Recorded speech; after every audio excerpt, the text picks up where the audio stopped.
¿Va? Listo. Muy bien. Vamos a comenzar con nuestra clase. Ahora sí.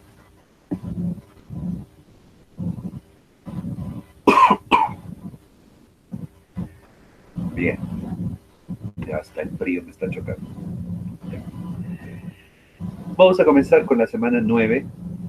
Y en la semana 9 nos toca conversar sobre los hipnóticos y los sedantes. Hipnóticos y sedantes. Cuando escuchamos la palabra sedante, ¿qué es lo que se les viene a la cabeza de inmediato? A ver, ideas. Si escuchamos la palabra sedante, ¿qué es lo que se les viene a la cabeza rápido, sin pensar? Dormir. Ya, Lisana, hacer dormir. Y cuando escuchas hipnótico, hipnótico, y no me pongan a que te hipnotizan, no. Si escuchas hipnótico, que afecta al cerebro. ¿Ah? Ok, Lisana, que afecta al cerebro, podría ser.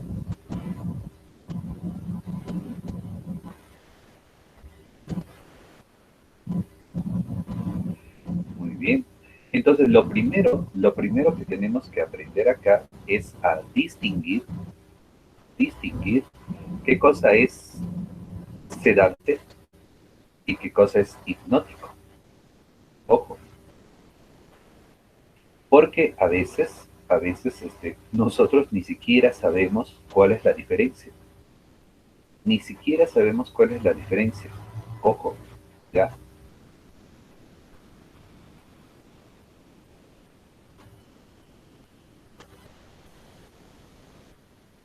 Entonces, vamos a ver este tema primero, ¿ok? Hipnóticos y sedantes. A ver, ¿qué nos dicen sobre los hipnóticos y sedantes? Gran variedad de agentes tienen capacidad para deprimir la función del sistema nervioso central. Deprimir la función del sistema nervioso central. Cuando hemos hecho el curso de farmacología 1, hemos aprendido el significado de la palabra depresión. ¿Qué significaba depresión en farmacología? ¿Qué significaba depresión en la farmacología?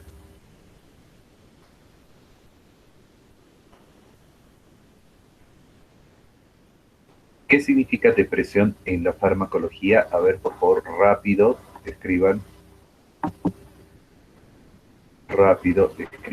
qué es depresión.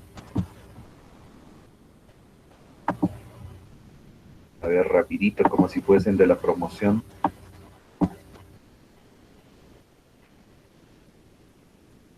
Ya voy viendo a quiénes voy a jalar.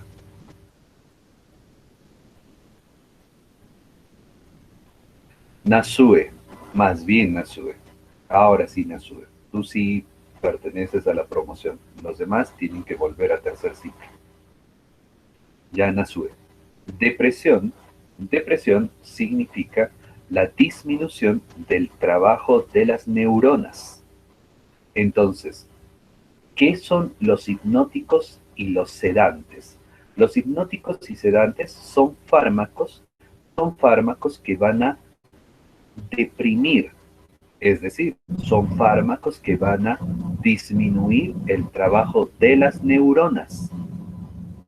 ¿En dónde? En el sistema nervioso central. ¿Y por qué yo quiero disminuir el trabajo de las neuronas? ¿Por qué voy a disminuirle el trabajo a estas neuronas? Porque cuando las neuronas disminuyan su trabajo, esto a la persona le va a dar tranquilidad o también le puede causar somnolencia. Ah, interesante.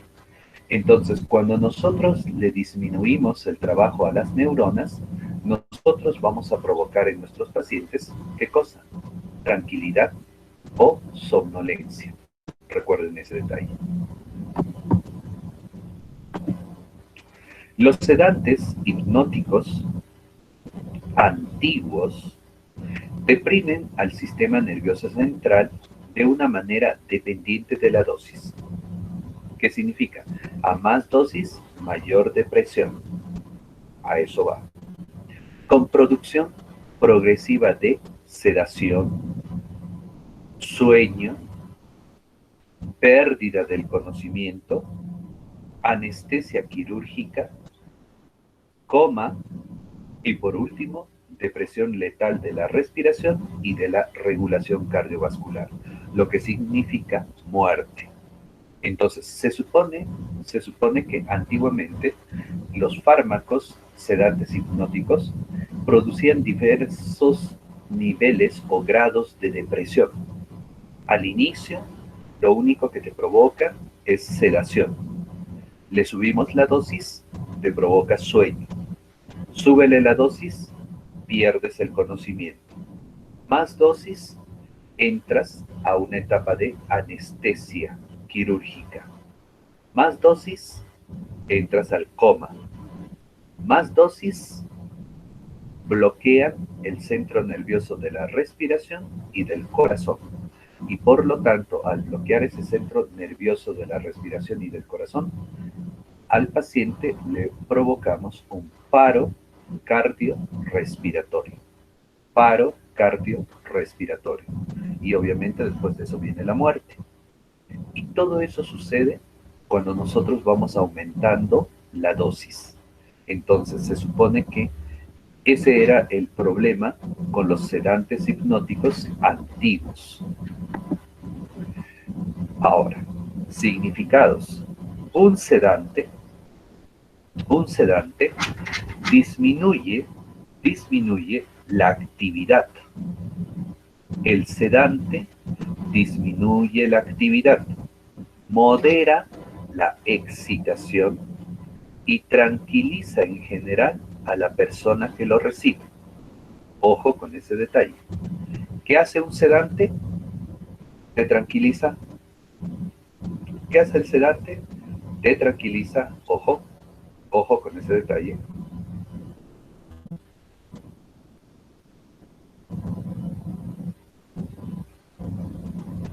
El sedante te tranquiliza. Es decir, por ejemplo, si yo estoy alterado, ¿qué necesito? Un sedante. ¿Por qué? Porque el sedante lo que va a hacer es tranquilizarme. ¿Entendido? Imagínate que de repente yo estoy alterado, estoy violento, estoy agresivo. ¿Qué necesito? Un sedante. Y con el sedante te vas a tranquilizar. ¿Me entiendes? O hasta incluso de repente está en una crisis el paciente y el paciente está que llora desesperadamente, grita, sufre. ¿Qué necesita? Un sedante. Y el sedante lo que va a hacer es tranquilizar a la persona.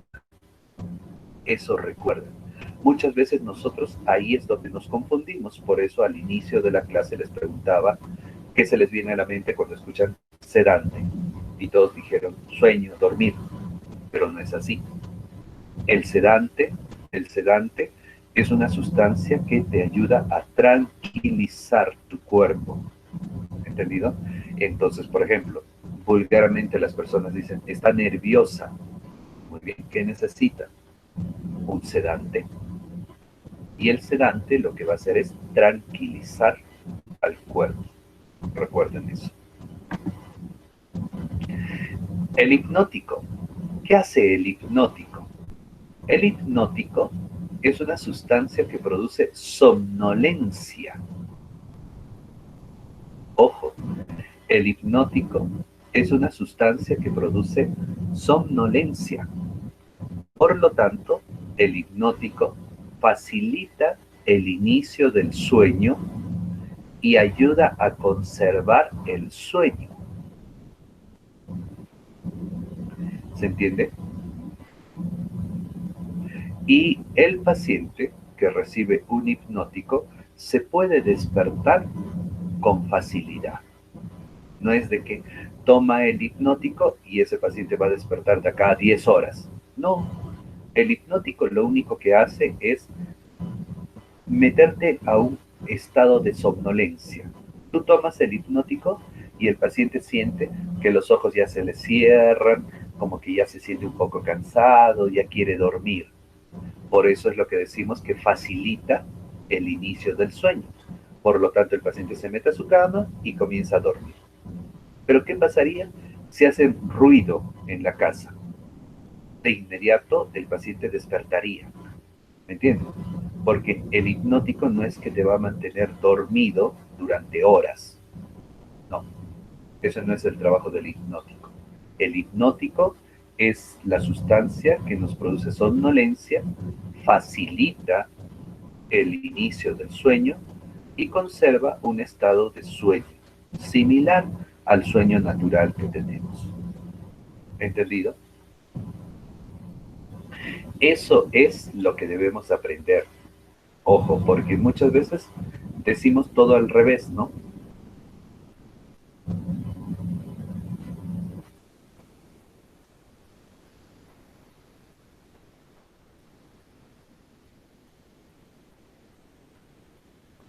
Y nosotros metemos la pata pensando que el sedante es el que produce sueño.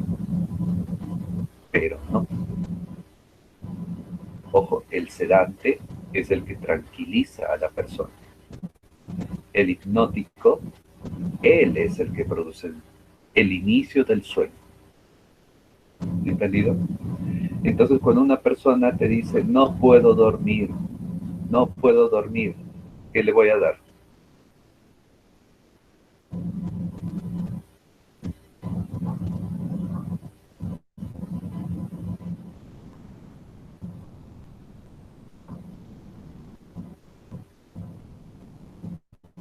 A ver, ¿están? No están, ya se fueron, creo, a cenar.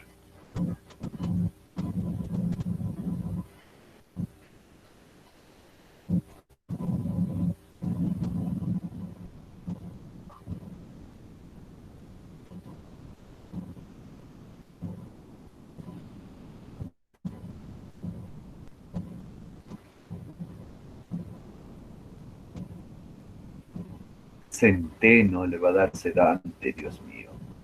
¿Dónde has estado, Centeno? Estamos explicando nada. Bueno, ya la mayoría sí ha entendido la idea. Entonces, cuando una persona no puede dormir, se le hace difícil dormir a la persona, lo que tenemos que darle es un hipnótico. Recuerden eso, un hipnótico.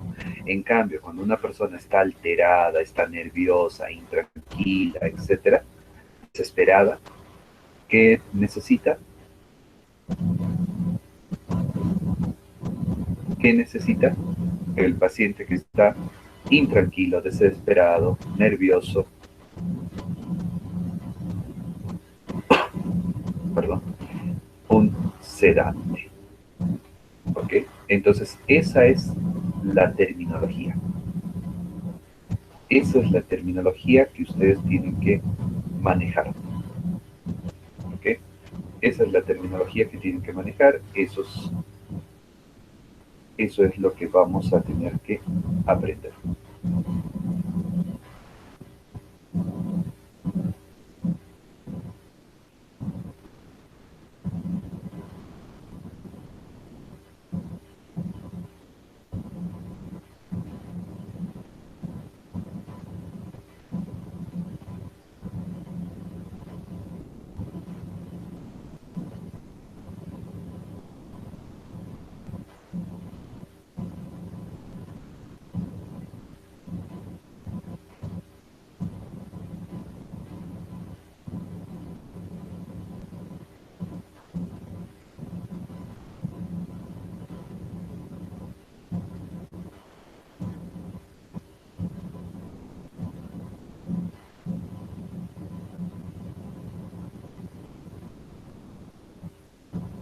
Listo.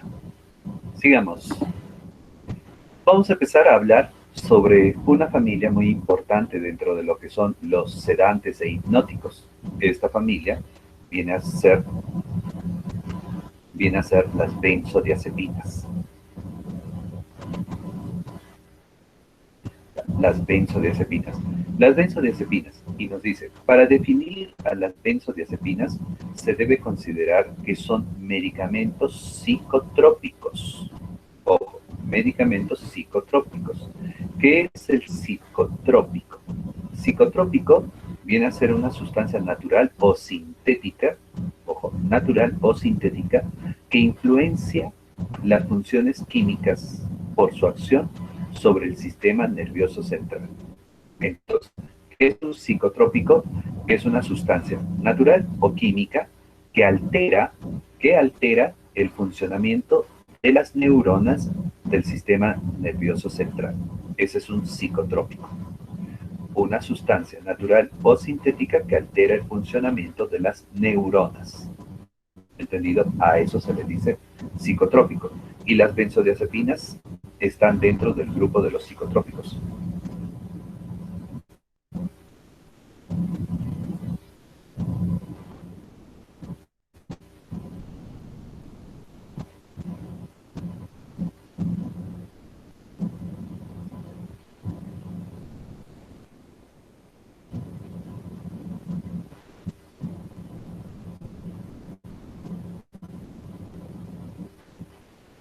Listo. Entonces, eso por favor recuerden. Los psicotrópicos poseen efectos ansiolíticos. Poseen efectos ansiolíticos. ¿Qué significa efecto ansiolítico? Efecto ansiolítico significa que pueden controlar la ansiedad. Ojo, controlan la ansiedad. Tienen efectos hipnóticos. Ya sabemos para qué sirven. Producen sueño. Son miorelajantes. Sí, ¿se acuerdan que hemos visto relajantes musculares? Y hemos hecho, creo, ahí hemos visto a las benzodiazepinas, al diazepam. Son miorelajantes. Anticonvulsivantes. Y eso también lo hemos hecho, o todavía no hemos hecho. Son anticonvulsivantes. Los podemos utilizar contra la epilepsia, contra las convulsiones, ¿cierto? Y también son amnésicos. Dependiendo de la dosis, estas benzodiazepinas nos pueden provocar el olvido de todo lo que suceda. O sea, por ejemplo, yo te pongo un diazepam en cierta cantidad y a partir que el diazepam empieza a trabajar, tú no vas a recordar nada hasta que despiertes. Por eso es lo que se dice amnésico. Por ello, estos fármacos son los más utilizados para tratar la ansiedad, el insomnio y otros estados afectivos. Ansiedad, insomnio y otros estados afectivos. Para eso nos sirven las benzodiazepinas. Acá tenemos a un grupo de investigadores, ¿ya?, que en el año 2009 indicaban que las benzodiazepinas son sustancias que deprimen al sistema nervioso central. Y ya sabemos, ¿no? Si nos dice que deprimen al sistema nervioso central, significa que van a disminuir el trabajo de las neuronas. Y que actúan principalmente sobre el sistema límbico.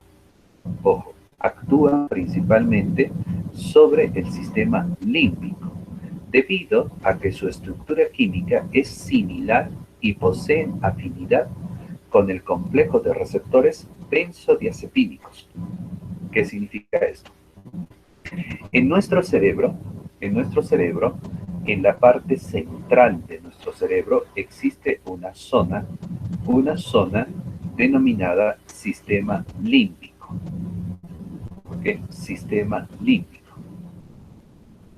Dentro de ese sistema límbico, nosotros tenemos a unos receptores especiales, unos receptores llamados benzodiazepínicos. Receptores benzodiazepínicos. Y esto lo tenemos todos lo tenemos. Entonces, en base a esos receptores benzodiazepínicos, es lo que la industria farmacéutica le puso de nombre a esta familia benzodiazepinas. Ojo, y como son benzodiazepinas, ¿dónde trabajan? Justo en las zonas donde existan los receptores benzodiazepínicos. ¿Dónde están los receptores benzodiazepínicos? En el sistema límbico. ¿Ok? Entonces, en esa zona es donde trabajan estos fármacos, en el sistema límbico. Acá tenemos una imagen de lo que es el sistema límbico. Fíjense, el sistema límbico es la parte central de nuestro cerebro. Este es el sistema límbico. ¿Ya? Y el sistema límbico contiene diferentes partes, fíjense. ¿Ya? Incluso dentro del sistema límbico está el encéfalo. Encéfalo, está la glándula pineal, está el hipotálamo, está la hipófisis, está el cuerpo calloso, etc. Todas estas estructuras forman al sistema límbico. ¿Entendido? Y dentro de estas estructuras encontramos a los receptores benzodiazepínicos. Recuerden eso. Receptores benzodiazepínicos. Estos tipos de benzodiazepinas suelen lograr su efecto máximo sobre el receptor celular en la producción de propiedades ansiolíticas y sedantes. ¿Cierto? Estos fármacos lo que van a hacer es conectarse a los receptores de las células. ¿Cómo se llaman estos receptores? Los receptores benzodiazepínicos. Ojo, y al activarse los receptores benzodiazepínicos, nosotros vamos a conseguir las propiedades ansiolíticas y las propiedades sedantes. Existen también otros tipos de benzodiazepinas que no logran alcanzar el efecto máximo, pero que colaboran en la reducción de la ansiedad, produciendo menor cantidad de somnolencia y menores problemas de dependencia, ¿sí? Lo que significa que las benzodiazepinas se van a clasificar dependiendo a su potencia, ¿ok? Y por lo tanto vamos a tener benzodiazepinas que sean muy potentes como benzodiazepinas que sean más suaves. Eso recuerden. Estudios electrofarmacológicos muestran que la región más sensible a la acción de las benzodiazepinas es el sistema límbico. Y del sistema límbico, ¿qué partes? El hipocampo y la amígdala. Esas son las partes donde trabajan más las benzodiazepinas. Deprimen tanto la actividad neuronal basal como su capacidad de respuesta frente a la estimulación eléctrica. ¿Cierto? Las benzodiazepinas son fármacos depresores, y eso hemos estado diciendo desde el inicio de la clase. Fármacos depresores, ¿qué significa? Que son fármacos que van a deprimir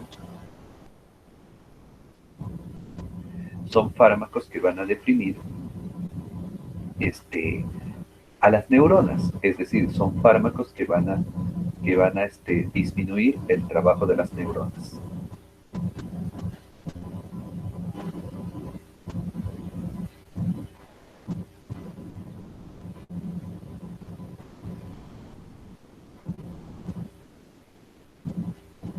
¿Okay? Ahí nuevamente el sistema límbico, fíjense, y como decíamos en esta diapositiva anterior, ¿en qué parte del sistema límbico trabajan más? En el hipocampo y en la amígdala. Hipocampo y amígdala. Vemos el dibujo, ¿dónde está la amígdala? La amígdala está acá de color verde. La amígdala. Pero ojo, no se vayan a confundir con la amígdala que está en tu boca. Esta se llama amígdala cerebral. ¿Ya? ¿Y dónde está el hipocampo? Está justo al costado de la amígdala, como una colita, hipocampo. ¿Okay? Obviamente que acá todo está escrito en inglés, en este dibujo, ya por eso estamos señalando. La amígdala es esta estructura de color verde, ¿ya? Y al costado tenemos esta pequeña estructura llamada hipocampo. ¿Ok? Entonces, ¿dónde trabajan más las benzodiazepinas? Bueno, nosotros vamos a decir, las benzodiazepinas trabajan en el sistema límbico, pero exactamente, ¿en qué partes trabajan más las benzodiazepinas? En la amígdala y en el hipocampo. Ahí es donde trabajan más las benzodiazepinas. Recuerden eso. Esta acción se diferencia de la ejercida por barbitúricos y otros hipnóticos, los cuales ejercen su acción más generalizada en la forma reticular, ¿cierto? Vamos a estudiar más adelante que existen otros fármacos que pueden causar sueño, los famosos barbitúricos, ¿no? Y los barbitúricos pertenecen a lo que es la anestesia general. La anestesia general es pues un fármaco que te hace dormir, ¿no? Entonces, en ese caso, esas sustancias trabajan.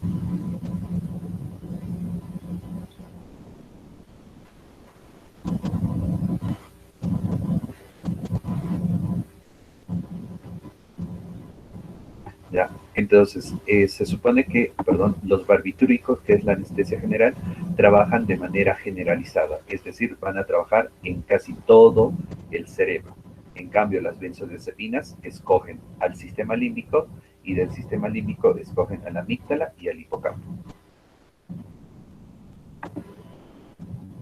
Dice, dado el papel que el hipocampo, el septo y la amígdala desempeñan en los cuadros ansiosos, la actividad ansiolítica está relacionada con la acción depresora ejercida selectivamente a este nivel, ¿cierto?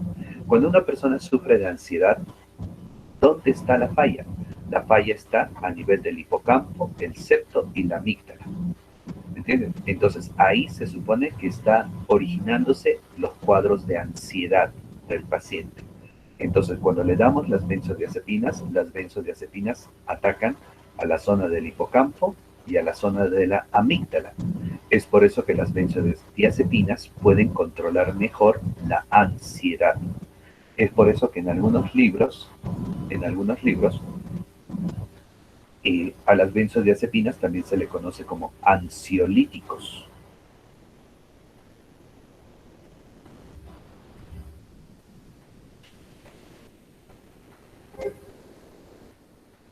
¿Ok? Se le conoce como ansiolíticos. Recuerden eso.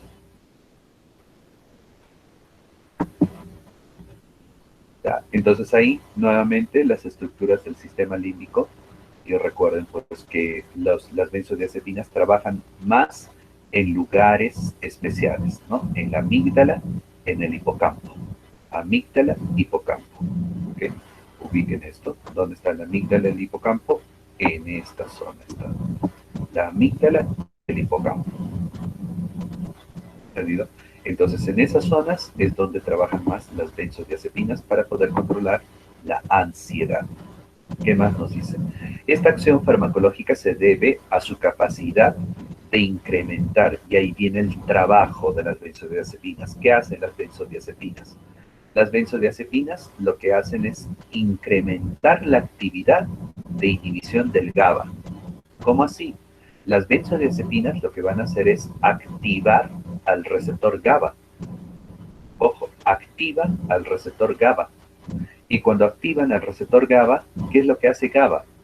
El receptor GABA mete cloro a la neurona y por eso es lo que la neurona deja de funcionar. ¿Entendido?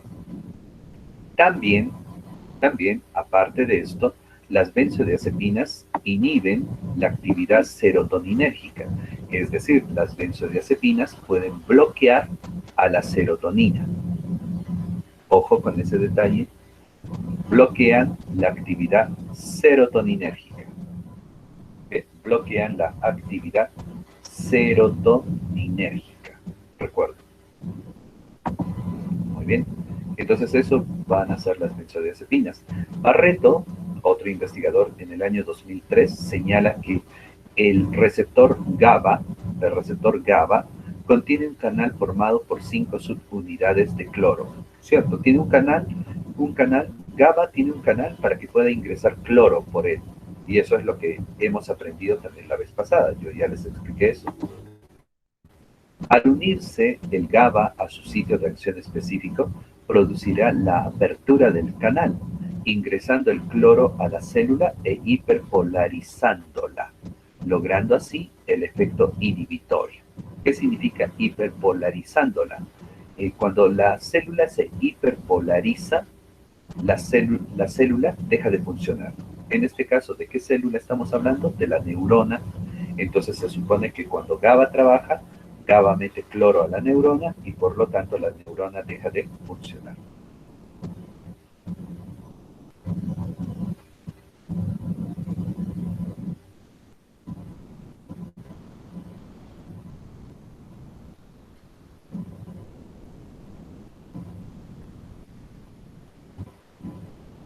¿Ok?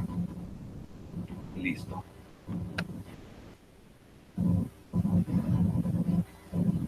Sigamos.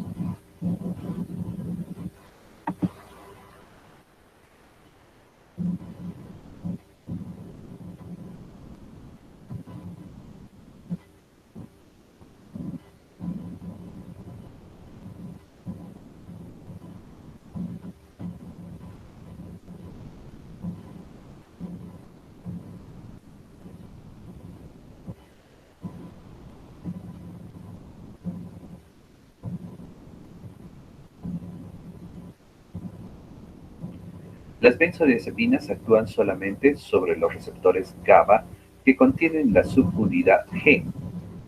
Ojo, y eso es una característica, que las benzodiazepinas buscan a los receptores GABA que tienen la subunidad G. Las benzodiazepinas cumplen la función de aumentar la afinidad del GABA por su receptor. Es decir, las benzodiazepinas aumentan la afinidad de GABA por su receptor y la frecuencia de apertura del canal de cloro, pero no modifica la conductancia del mismo ni el tiempo de apertura del canal. Es decir, lo único que va a hacer es activar al receptor y luego el receptor va a tener que trabajar solito. ¿Y qué es lo que va a hacer? Va a meter cloro y todo lo demás. No es que la benzodiazepina le va a ayudar a meter más cloro, ¿no? O que la benzodiazepina va a hacer que trabaje más tiempo el receptor. No. La benzodiazepina lo único que va a hacer es activar al receptor para que el receptor trabaje como siempre. Porque no es que la benzodiazepina le va a modificar el trabajo al receptor. La absorción. La mayoría de benzodiazepinas, ojo, a excepción del clorazepato, se ingieren por vía oral y sin alimentación previa, que significa que lo mejor para una benzodiazepina es que el estómago se encuentre vacío. Si la administración oral es posterior a la ingesta de alimentos, la absorción se retrasa, pero el efecto no disminuye. Simplemente que la absorción se demora. Entonces, para no demorar la absorción de las benzodiazepinas, el paciente debería de consumir el paciente debería de consumir las benzodiazepinas con el estómago vacío. Eso recuerden, con el estómago vacío.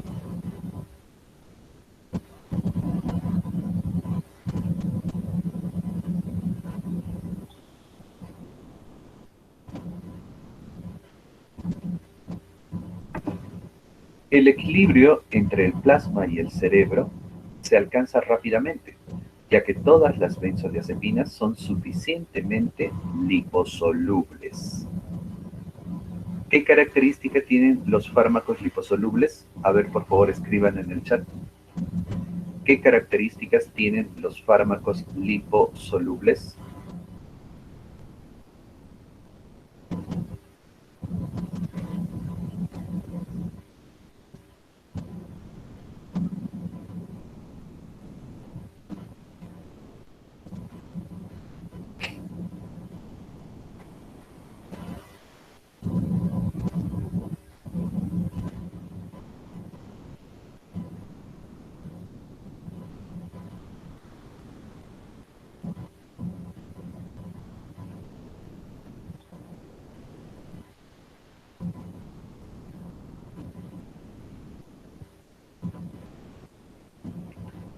A ver, ¿qué han escrito? Pueden atravesar membranas. Ya es lo único que se acuerdan de los liposolubles. Atraviesan membranas. Uy, y ustedes son los de la promoción, ¿eh? Se supone que ustedes son los que deberían de dictar clases a los chicos de fármaco 1.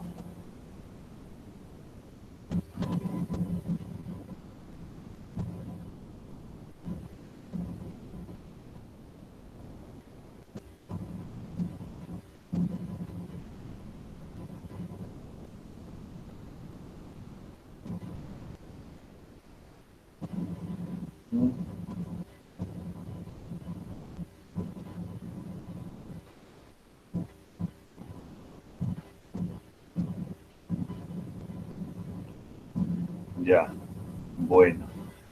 Recuerden, repasen eso.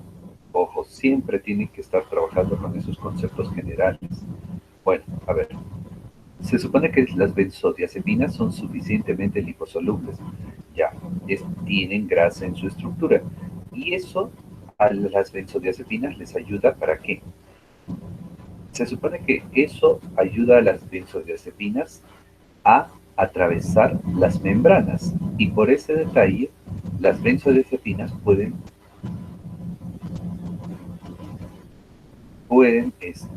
ingresar fácilmente al cerebro. Por eso se supone que las benzodiazepinas tienen la capacidad de trabajar dentro de nuestro sistema nervioso central. Por eso las benzodiazepinas pueden ingresar a nuestro sistema límbico. Recuerden eso. Por lo que en dosis únicas, el comienzo del efecto y el tiempo máximo de duración dependen de la velocidad de absorción. Entonces acá todo va a depender de la absorción. Si se absorbe rápido, la benzodiazepina va a trabajar rápido. Si se absorbe lento, va a trabajar más despacio. Es por eso que la recomendación es con el estómago vacío. Ahora, ¿qué pasaría si una persona comió? Lo que está ahí preguntando una de sus compañeras.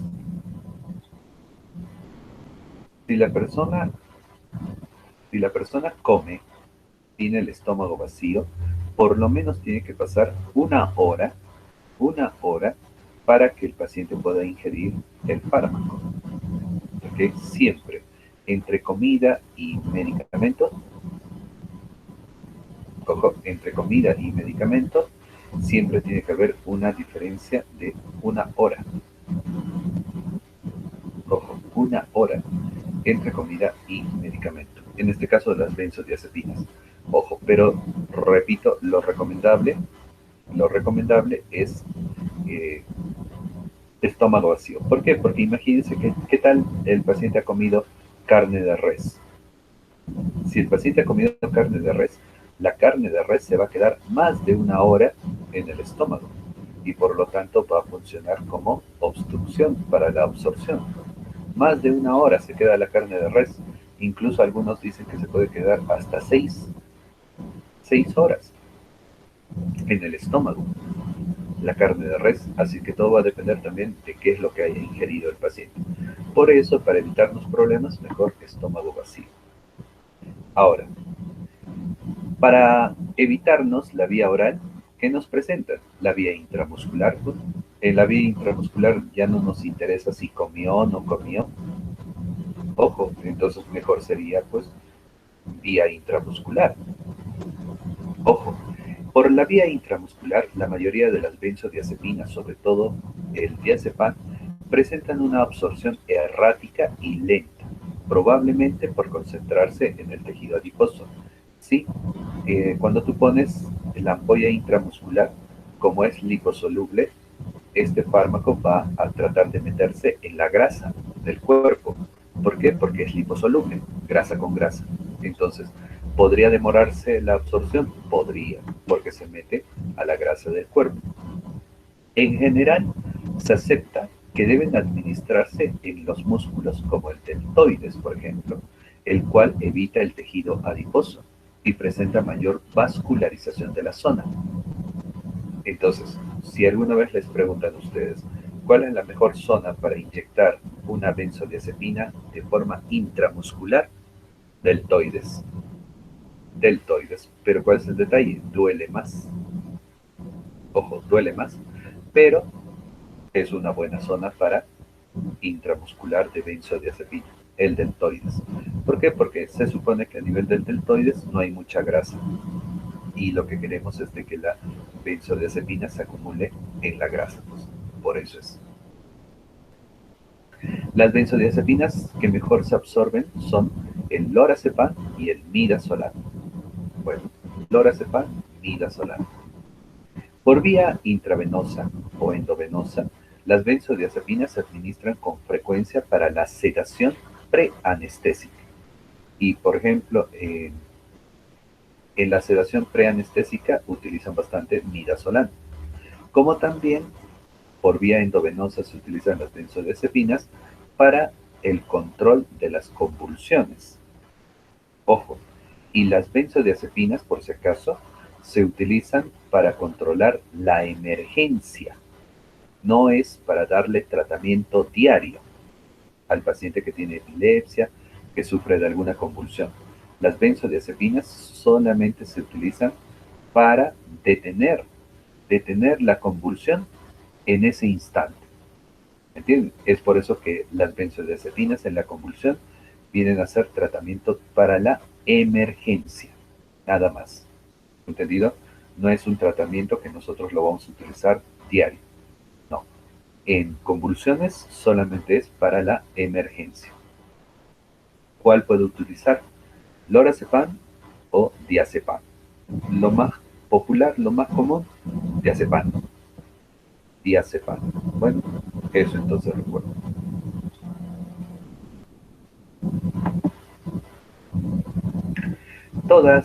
Todas las benzodiazepinas poseen el mismo mecanismo de acción y los efectos adversos suelen ser similares.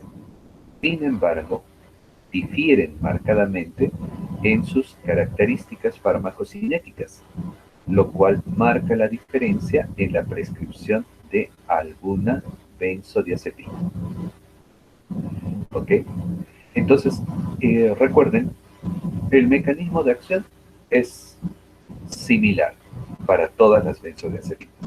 Es el mismo mecanismo de acción. Ya, hasta ahí no tenemos problema. Los efectos adversos también son similares.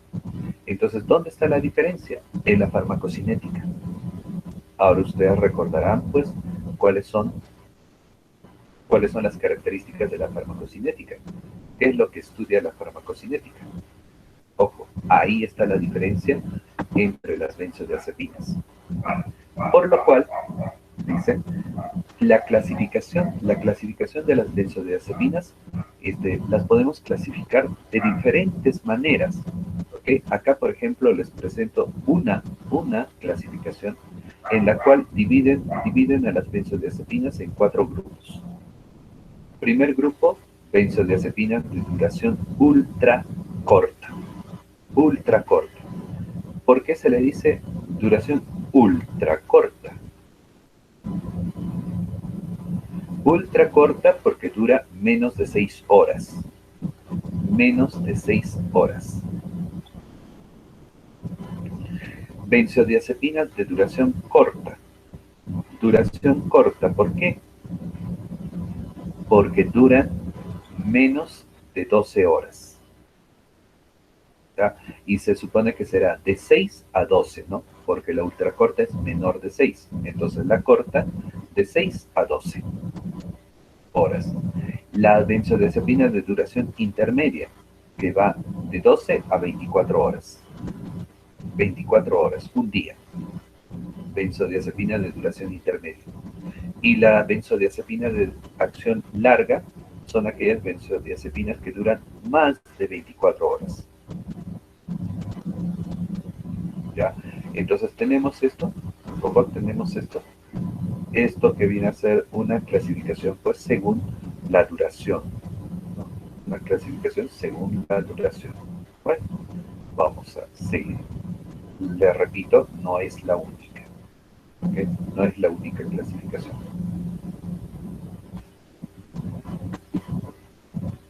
López, Aroche, Bestar y Ocaña, en el 2010, indican que los compuestos de acción corta son idóneos cuando se busca un efecto hipnótico. Ojo, los de acción corta, son idóneos cuando se busca un efecto hipnótico.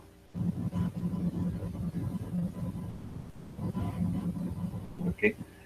Hipnótico. Los fármacos de acción, ¿por qué? Porque son fármacos de acción rápida y eliminación lenta. Ojo, ¿ya? Y estos fármacos los vamos a consumir pues justo antes de dormir. ¿Ok? Justo antes de dormir. ¿Para qué? Para que nos ayude a conciliar el sueño. Para eso.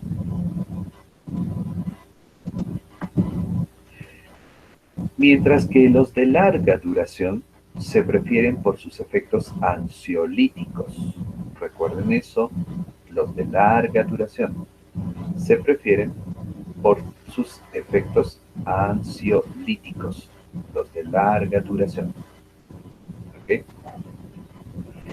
Las benzodiazepinas de tiempo de vida intermedio en una dosis larga y única, o en caso de benzodiazepinas de tiempo de vida prolongado, el efecto ansiolítico se producirá luego del suministro de varias dosis hasta que se logre el nivel máximo del efecto, luego de varios días de administración. Explico esa parte.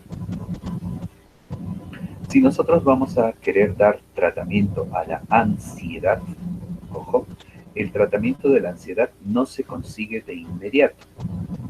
El tratamiento de la ansiedad se consigue, ojo, se consigue después de varios días. Recuerden ese detalle. Ojo, el tratamiento de la ansiedad no se consigue de inmediato. El tratamiento de la ansiedad se consigue después de varios días.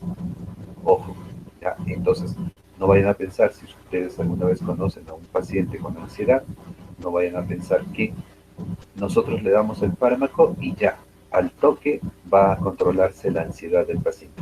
No. Para el caso de ansiedad, el paciente tiene que consumir el fármaco durante varios días. ¿Okay? Varios días. La larga permanencia de las benzodiazepinas en el organismo puede representar un problema. El diazepam puede alcanzar un tiempo de eliminación superior a las 100 horas. Ojo, entonces una dosis de diazepam, jóvenes, una dosis de diazepam puede durar en el cuerpo de la persona más de 100 horas. Ojo, cuando existe un adecuado funcionamiento visceral, muchas benzodiazepinas se transforman en dimetildiazepina, que tiene un tiempo de eliminación de 70 horas. ¿Ya? Entonces, cuando nosotros consumimos las benzodiazepinas, recuerden, las benzodiazepinas se van a quedar en nuestro cuerpo, entre 70 a más de 100 horas todavía.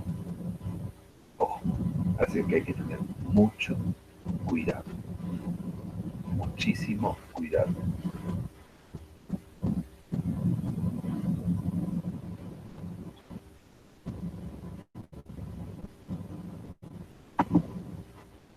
Barreto, del 2003, señala que todas las benzodiazepinas poseen los mismos efectos terapéuticos. Sin embargo, la prescripción de las benzodiazepinas está ligado a las características farmacocinéticas. Bueno, eso ya habíamos mencionado, ¿no? López et al.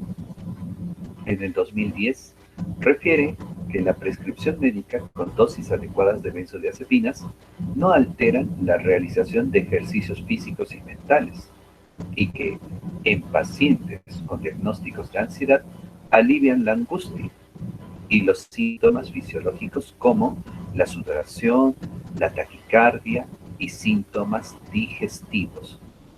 ¿Qué significa esto? Que en el 2010 se descubre que si el paciente toma las benzodiazepinas, la benzodiazepina no debería de alterar en nada su ejercicio físico. O sea, la persona podría hacer ejercicios normalmente. Igual, la capacidad mental. Ojo, paciente de repente en las noches está tomando benzodiazepinas para dormir. Al día siguiente, cuando despierte, se supone que este paciente debería de estar con todas las neuronas funcionando de manera correcta. Es por eso que esta persona debería de seguir con sus estudios, con su trabajo, de manera correcta. Y esto no le va a afectar en lo absoluto. ¿Entendido? Entonces recuerden ese detalle.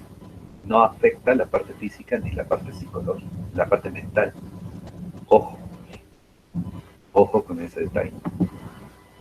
Barreto, en el 2003, menciona que el efecto ansiolítico es consecuencia de la acción sobre las áreas corticales y posiblemente límbicas. ¿Sí? La ansiedad hemos dicho que se controla porque las benzodiazepinas van a ingresar a la zona del sistema límbico y va a atacar a quién, a la zona de la amígdala y el hipocampo. ¿Okay? Y gracias a eso vamos a controlar la ansiedad. Por su parte, Mar Domingo, Rodríguez y Velasco Martín, en 1997, refieren que la acción ansiolítica de las benzodiazepinas se ejerce fundamentalmente en el sistema límbico, ¿sí? En el hipocampo y amígdala, y probablemente también sobre neuronas serotoninérgicas y noradrenérgicas. Ahí está el detalle. Neuronas serotoninérgicas y noradrenérgicas. Burle, en el 2003, indica que la principal ventaja de las benzodiazepinas como ansiolíticos en comparación con los antidepresivos es que éstas poseen un efecto inmediato luego de su administración. Para tranquilizar a la persona, sí, pues si yo comparo a las benzodiazepinas versus a los antidepresivos, el antidepresivo tiene que tomarse por lo menos entre 15 a 20 días. Y de ahí recién el antidepresivo comienza a funcionar.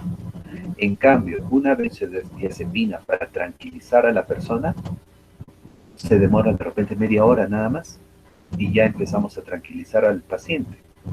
Ojo, porque recuerden que la acción sedante significa tranquilizarlo.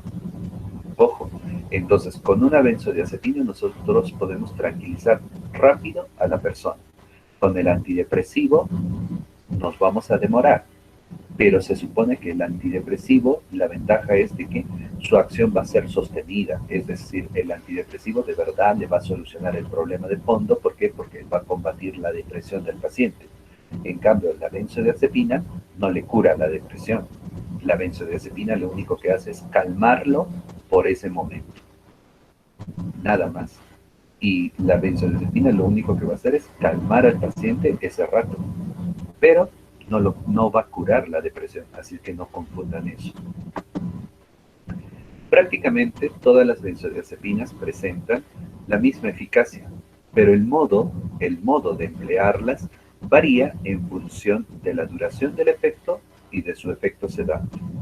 Por eso es preciso que el psiquiatra debe ajustar el tipo de benzodiazepina y su dosis de forma clínica y la gravedad del cuadro ansioso. ¿Qué significa esto? Que en el caso de la ansiedad, ojo, en el caso de la ansiedad, nosotros lo único que vamos a hacer es esperar la receta del psiquiatra. Ojo, el psiquiatra lo que va a hacer es, ¿qué cosa? Diagnosticar primero el nivel de ansiedad que tiene el paciente. Y según eso, el psiquiatra nos tiene que dar la dosis. ¿Okay?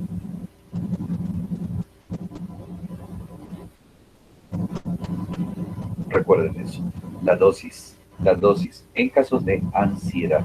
En cambio, cuando tú quieres tranquilizar, cuando tú quieres iniciar el sueño de una persona, eso sí tú lo vas a poder hacer.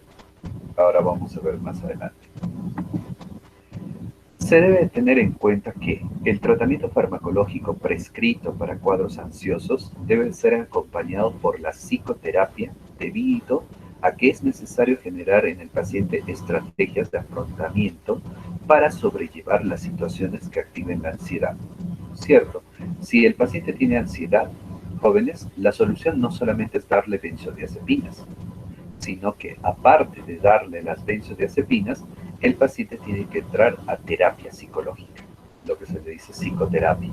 Tiene que entrar a terapia psicológica, ¿para qué? Para enseñar al paciente a luchar en contra de su ansiedad, para enseñar al paciente a enfrentar sus miedos, cosa que no dependa siempre del medicamento.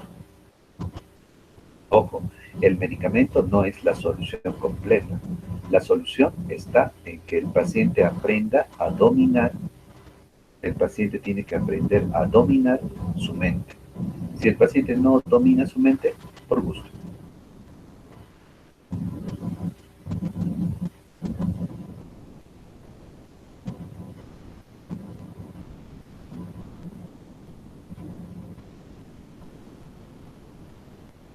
¿Ya? Así que recuerden ese detalle.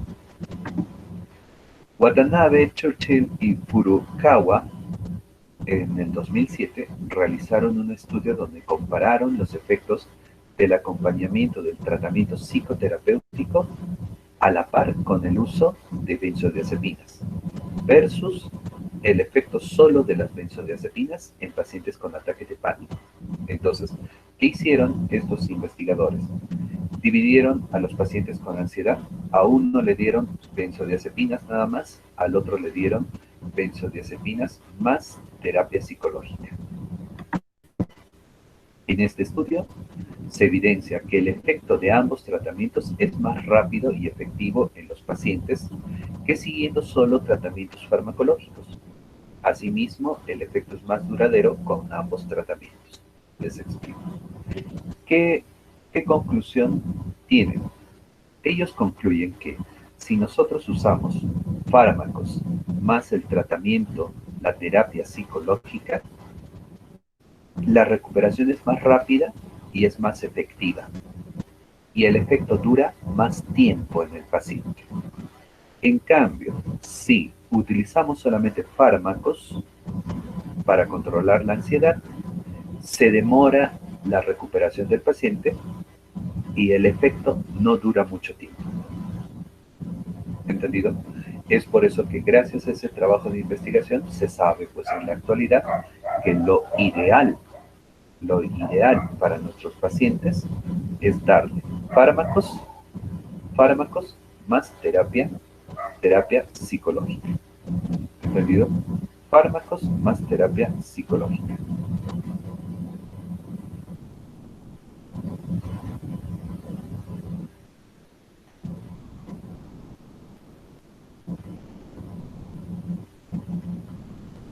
Recuerden ese detalle. Los efectos adversos. Si bien las benzodiazepinas son fármacos relativamente seguros y bien tolerados, los efectos secundarios podrían aparecer a las pocas semanas de uso e incrementarse por un consumo prolongado. En general, mayor a 3 meses, aunque la dosis hayan sido bajas y la vida media del fármaco sea larga. ¿Cierto? Dice, cuando tomamos las benzodiazepinas, cuando consumimos las benzodiazepinas, a menor tiempo de consumo, menores efectos adversos tiene el paciente. A mayor tiempo de consumo, más efectos adversos aparecen en el paciente. ¿Entendido? Entonces, eso tenemos que recordar. Y se supone que si el paciente empieza a consumir benzodiazepinas más de 3 meses, obviamente que van a aparecer más efectos adversos en él. Recuerden ese detalle. Al respecto, Campagne y García Campayo, en el 2005, señalan que las consecuencias para el paciente pueden ser perjudiciales, y no solo en casos excepcionales, sino en un buen porcentaje de pacientes, sobre todo en los adultos mayores. Es por eso que la recomendación es de que las benzodiazepinas no deben de ser utilizadas por tiempos prolongados. Reacciones adversas que ocurren con frecuencia. Vamos a ver, ¿qué cosa le pasa a nuestro paciente? Sedación excesiva y alteraciones del rendimiento. Claro, si nosotros empezamos a consumir las benzodiazepinas por mucho tiempo, el paciente va a tener ya un exceso de sedación excesiva. Ojo, alteraciones en el rendimiento, es decir, que físicamente y mentalmente el paciente ya no está rindiendo bien. ¿Por qué? Porque tiene ya una sobredosis, ¿no? Nos hemos pasado de la dosis.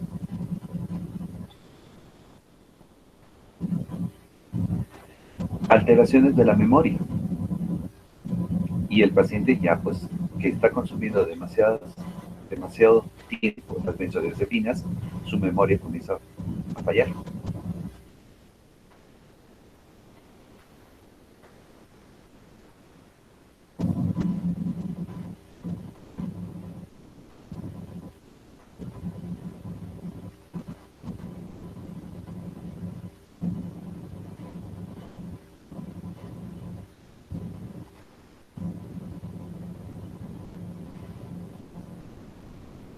Otro, reacciones paradojales, es decir, ahí ya vienen a ser alteraciones que no están descritas, por eso paradojales, alteraciones que aparecen y desaparecen, que no tienen relación con las benzodiazepinas.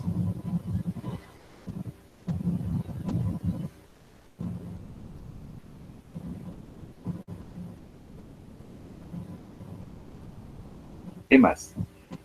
Relajación muscular.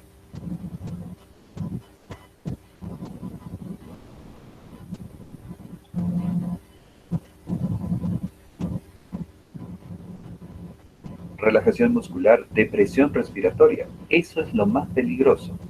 Lo peligroso de las benzodiazepinas es de que en algún momento las benzodiazepinas entren al bulbo raquídeo y cuando entren al bulbo raquídeo disminuyen el trabajo de las neuronas del bulbo raquídeo y por lo tanto el paciente deja de respirar y muere. En otros casos se ha visto que el exceso de las benzodiazepinas pueden provocarnos depresión.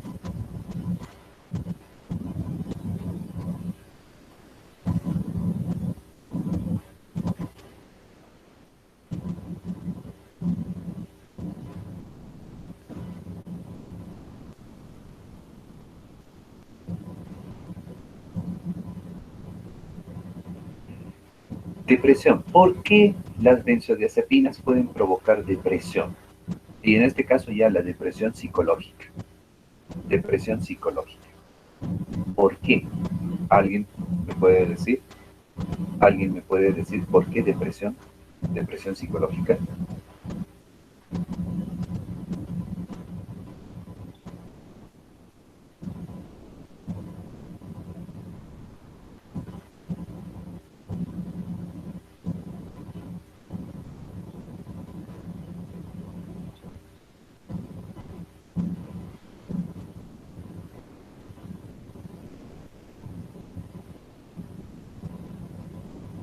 A ver, alguien, lúzcanse.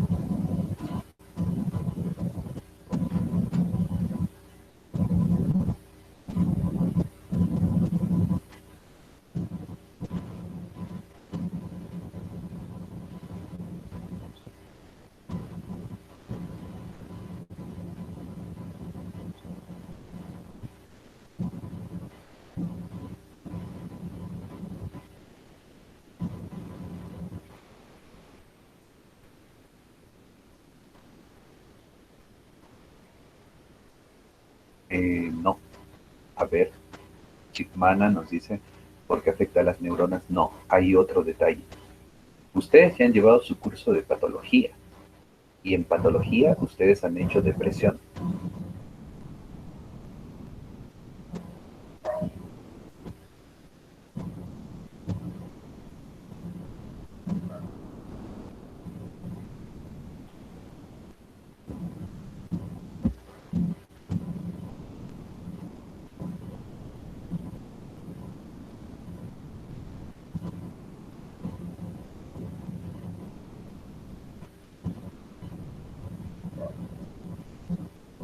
¿Por qué las benzodiazepinas pueden generar depresión?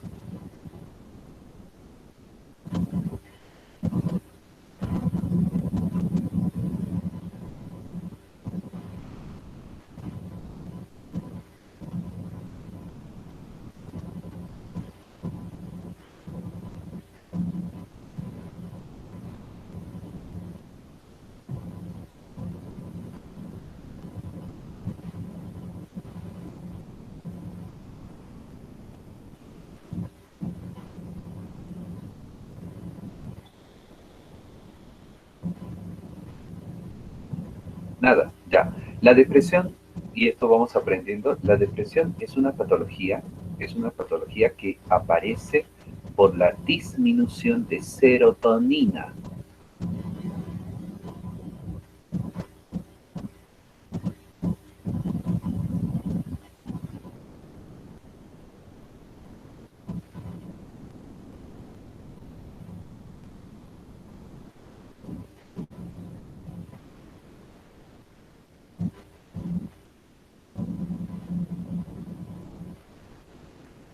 ¿ok?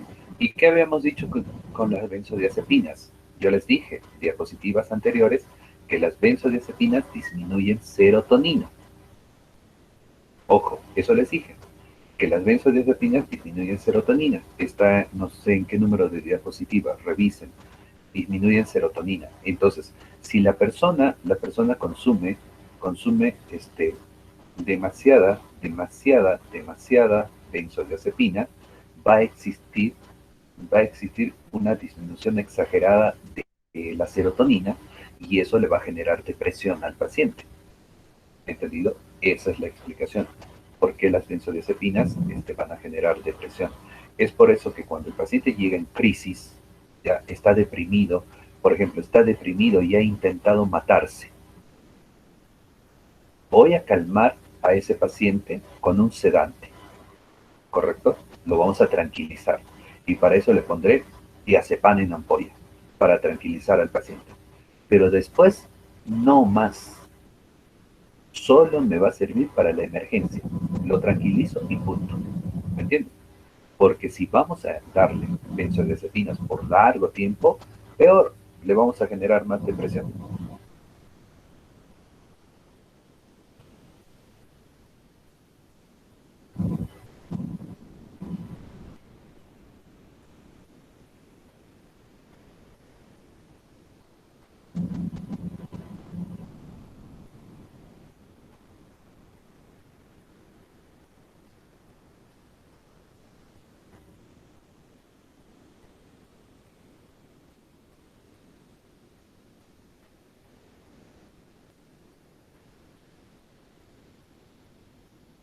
¿Entendido? Listo.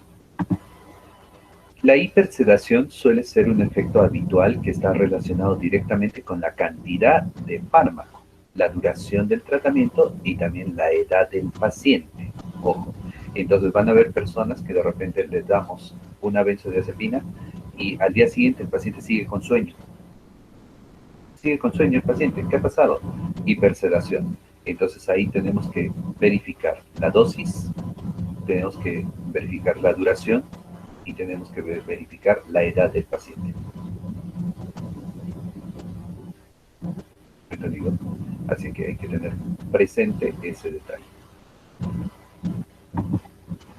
Los síntomas de hipersedación incluyen somnolencia, déficit de atención, dificultad para la concentración, alteraciones en la coordinación motora y algunas funciones cognitivas, generalmente en la memoria.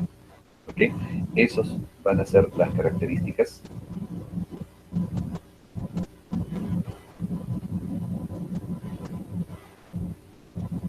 Esas van a ser las características eh,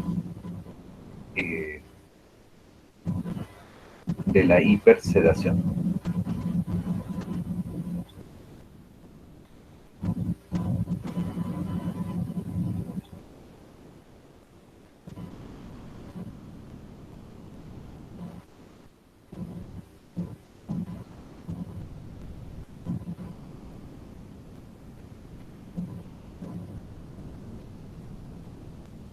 ¿Ok?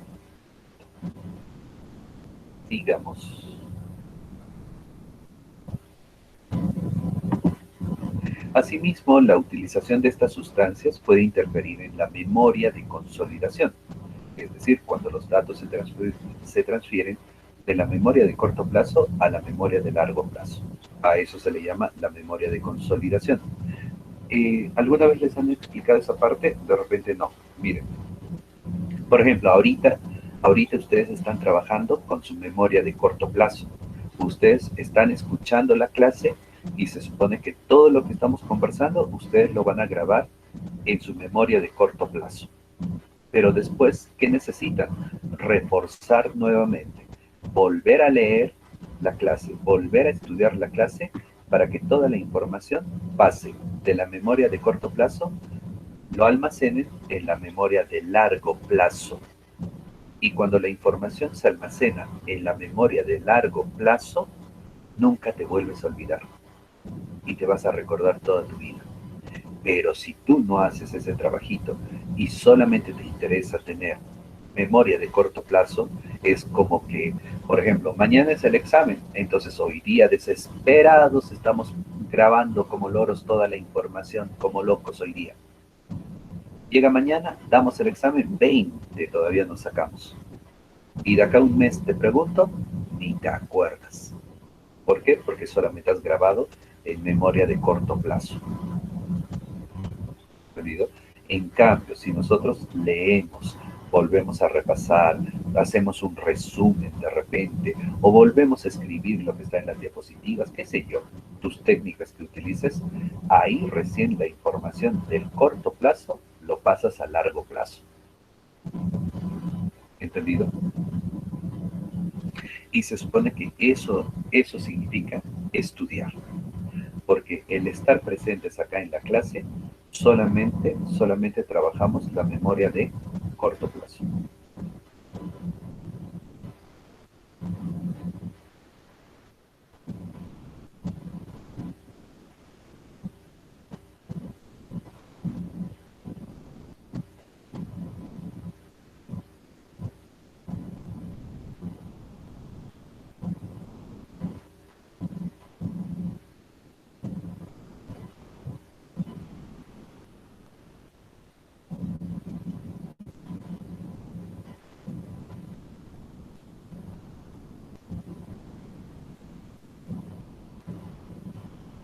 ¿Ok? Listo. Entonces recuerden eso. Eso es el corto plazo y el largo plazo. Y se supone que lo lógico es que siempre lo que tenemos grabado en el corto plazo tiene que pasar a la memoria de largo plazo. Pero ¿qué pasa si consumimos las benzodiazepinas? No se produce esto, se altera, se daña. Es por eso que toda la información se queda en memoria de corto plazo y por eso es lo que nos olvidamos. ¿Entendido? Y por eso es lo que aparece la amnesia, el olvido. ¿Por qué? Porque la persona que está con benzodiazepinas no ha podido grabar su información de corto plazo a largo plazo. ¿Entendido? Eso es el problema. De otro lado, se observan reacciones paradojales, que son más frecuentes en escolares y se caracterizan por conductas agresivas. Imagínense, por eso les decía, son alteraciones raras que aparecen con las benzodiazepinas. Las conductas, perdón, la reacción paradojal viene a ser una conducta agresiva, una conducta hostil, un estado de hiperactividad, y se supone que no tiene nada que ver, ojo, con el trabajo de las benzodiazepinas, ¿no? Porque las benzodiazepinas se supone que disminuyen el trabajo de las neuronas, pero más bien acá, en el paciente, ¿qué le está generando? Una alteración. El paciente se está volviendo agresivo, se está poniendo hiperactivo.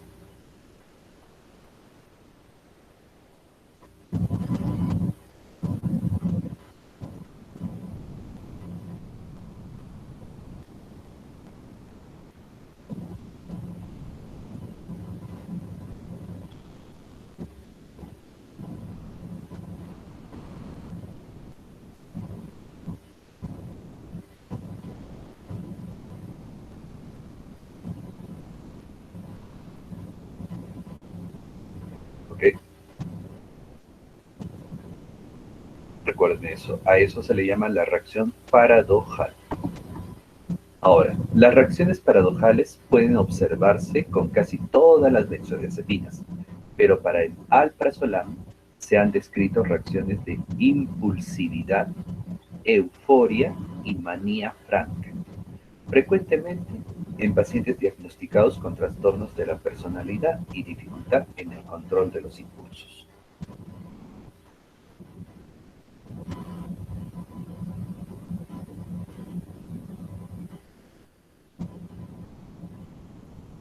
¿Ok? Entonces recuerden eso. Recuerden ese detalle de las benzodiazepinas y las reacciones paradojales. En cuanto a la acción miorrelajante, sí sabemos que las benzodiazepinas van a relajar músculo, ¿no? Este fármaco relaja al músculo estriado. Músculo estriado, recuerden, ojo, recuerden que viene a ser el músculo esquelético, es decir, es el músculo que está pegado a los huesos. Ese es músculo estriado. Entonces, las benzodiazepinas van a trabajar a nivel del músculo estriado. Ahora, como relajan el músculo estriado, ¿qué pasaría si nuestro paciente no tiene una contractura muscular? Por ejemplo, ahorita ustedes no tienen contractura muscular, no tienen ningún problema muscular y tomas de repente tu benzodiazepina porque quieres dormir. ¿Qué va a suceder? En algunas personas, como el músculo se relaja también, en algunas personas cuando empiezan a caminar no coordinan bien sus movimientos. ¿Por qué? Porque el músculo está relajado. Lo relajaron cuando el paciente no lo necesitaba. Entonces, ¿qué ocurre? Eso le puede generar caídas, y al caerse le puede generar fracturas a nivel del hueso. Y sobre todo esto sucede en los ancianos.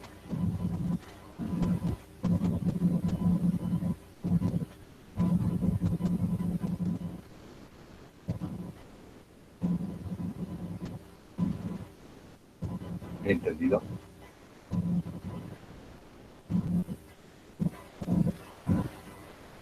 Listo. Por otra parte, las dosis terapéuticas de benzodiazepinas pueden producir depresión respiratoria en pacientes con enfermedades pulmonares, obstructivas crónicas o apnea obstructiva del sueño, aunque dicho efecto es poco frecuente. ¿Ok? Entonces, ¿de qué puede producir la depresión respiratoria? Existe la posibilidad. Existe la posibilidad de que las benzodiazepinas entren al bulbo raquídeo y disminuyan el trabajo de las neuronas, y justo que disminuyan el trabajo de las neuronas que controlan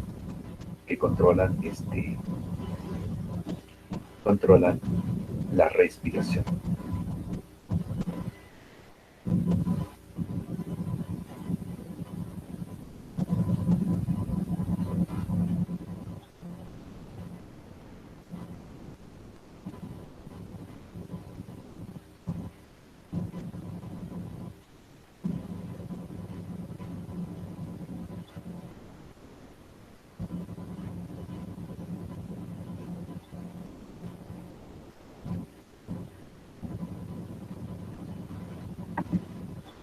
Respecto a la depresión, se han señalado una asociación entre el uso continuo de benzodiazepinas y el surgimiento o el empeoramiento de cuadros depresivos, aunque aún no se sabe si estas drogas son las causantes de lo mismo.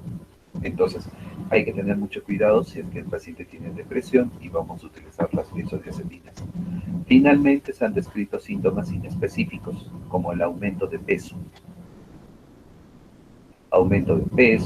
la cefalea, reacciones alérgicas, trastornos en la función sexual, hasta irregularidades en las menstruaciones.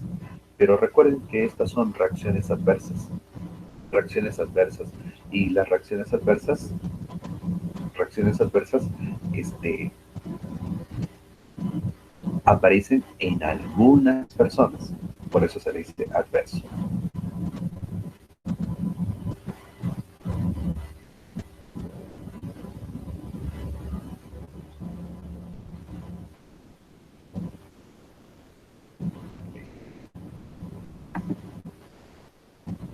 Lo que vamos a ver a continuación, para terminar nuestra clase, lo que vamos a ver a continuación son la clasificación de las benzodiazepinas.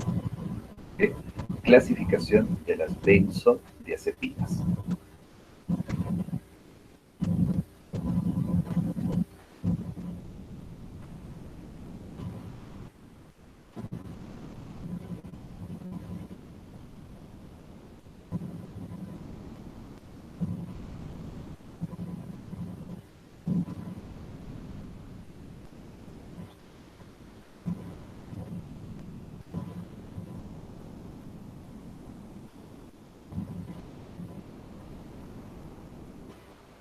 Vemos el cuadro, y en este cuadro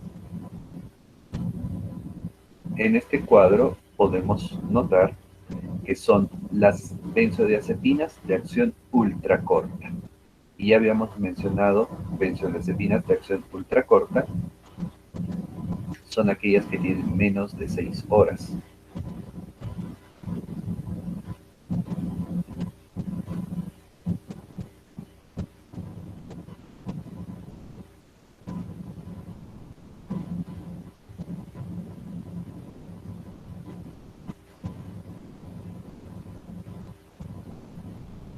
Tenemos Ventazepam. Fíjense, el Ventazepam. El Ventazepam es un fármaco que tiene una acción hipnótica y sedante muy alta. Ventazepam, acción hipnótica y sedante muy alta. En cambio, las demás acciones son bajas. Por lo tanto, este Ventazepam, nosotros lo vamos a utilizar solamente para lo que es la acción hipnótica y la acción sedante, porque ahí es muy buena. Otro fármaco, Brotizolam. El Brotizolam solamente tiene acción hipnótica muy alta. Brotizolam, acción hipnótica muy alta.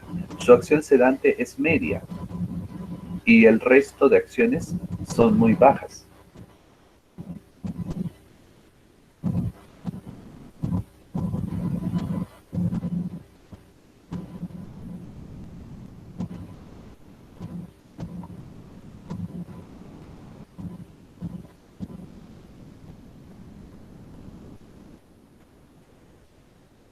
El último, Midazolam. Fíjense, Midazolam. Midazolam, ¿qué acción muy alta tiene? La hipnótica. En, en el caso de acción sedante, su acción es alta, ¿ya? Pero si comparamos con la acción hipnótica, el midazolam sirve más como hipnótico. ¿Okay? Entonces, midazolam sirve más como hipnótico. Entonces les pregunto, ¿en qué caso lo vamos a utilizar? Si el midazolam sirve más como hipnótico.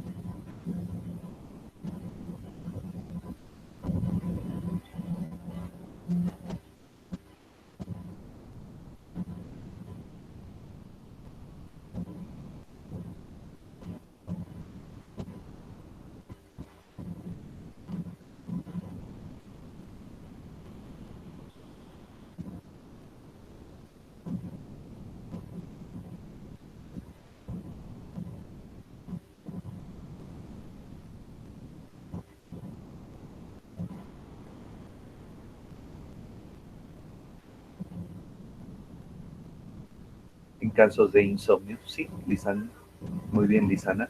En casos de insomnio podemos dar el hipnótico. Ojo, el hipnótico. Y como su acción es muy alta, entonces como es hipnótico, le va a ayudar a conciliar el sueño. ¿Se dan cuenta? Midazolam. Pero, ojo, la acción de este midazolam es menos de 6 horas. Por lo tanto, esta persona dormiría de repente 4 horas nada más, 3 horas, porque su acción es menor de 6 horas. Entonces hay que tener cuidado con ese detalle. Por eso tenemos las benzodiazepinas de acción corta.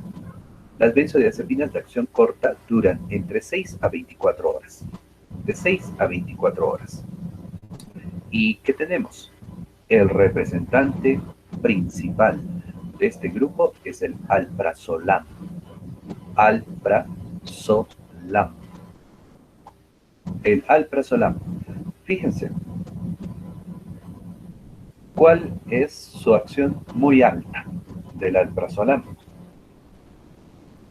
La acción muy alta del alprazolam es su acción antipánico, para controlar el pánico, para controlar la somatización. Ojo con ese detalle.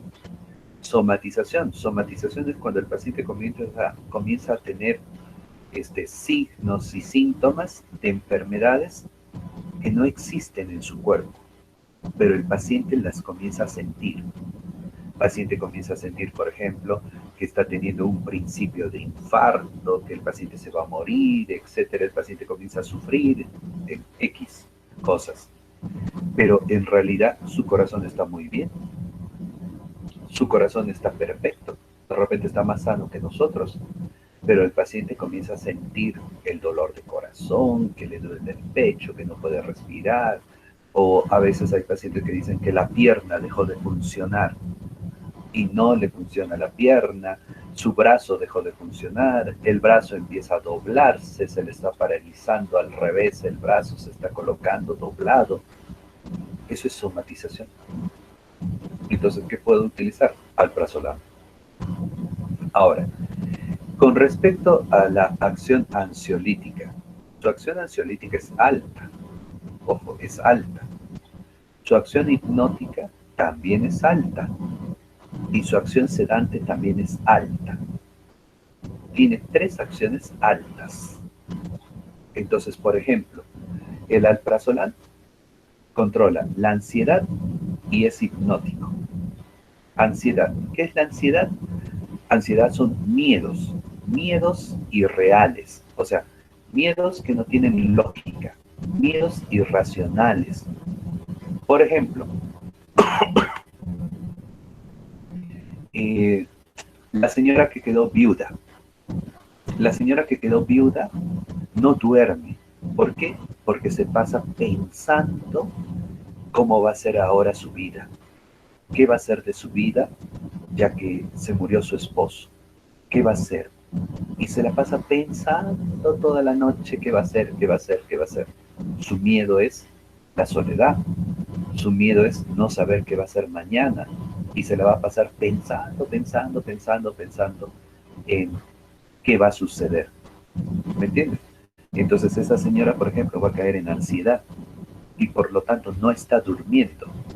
Entonces cuando ustedes sospechan que una persona tiene ansiedad y a la vez no puede dormir por culpa de la ansiedad, dale alprazolam. El alprazolam te controla bien la ansiedad, ¿no? Su acción es alta y también tiene acción hipnótica y acción alta. Lo que significa que tú vas a poder tranquilizar a esa persona, hacer dormir a esa persona y controlarle los miedos que siente. ¿Ok? Porque la ansiedad, recuerden, son miedos que el paciente va sintiendo. Ojo, son miedos. Y para nosotros, pues, nos va a parecer miedos absurdos. Eso es la ansiedad, miedos absurdos. ¿Están entendiendo? Para eso nos puede servir el alprazolam. Es por eso que muchas personas consumen el alprazolam. ¿Por qué? Porque son personas que tienen, por ejemplo, problemas en su vida y no pueden dormir. Y no duermen porque se la pasan pensando, pensando, pensando, ¿ya? En sus problemas. Llega la noche y peor. Cuando se acuesta, ahí es donde peor todavía comienza a pensar y recordar todos los problemas que tiene en su vida. Y por culpa de eso no duerme, se la pasa pensando. ¿Ya? Entonces, solución, alprazolam, alprazolam, imagínense.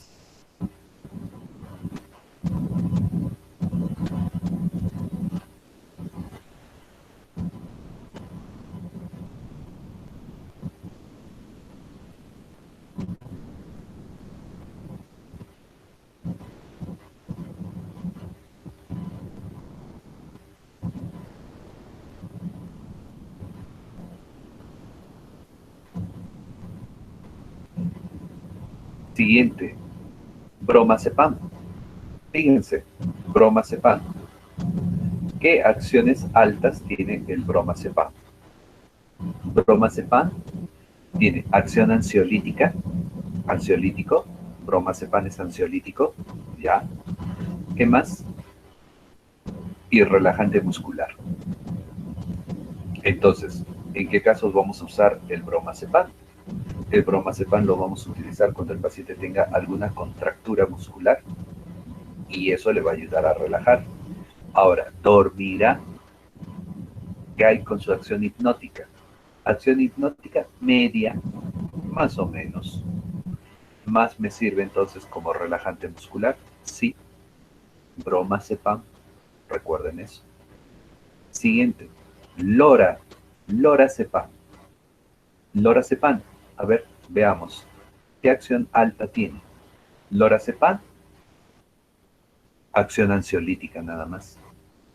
Entonces el lorazepam solamente nos va a servir para controlar la ansiedad. ¿Están entendiendo? Siguiente. Lormetazepam. Lormetazepam. Lormetazepam. Lormetazepam.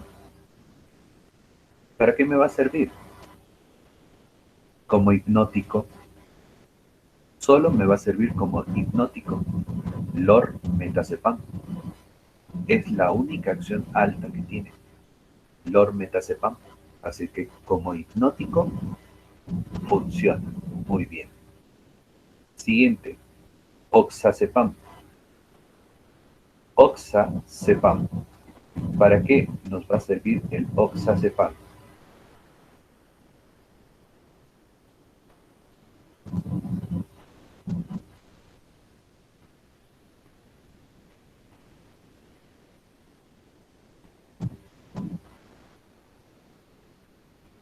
Oxazepam, solamente acción ansiolítica. Oxazepam, solo acción ansiolítica.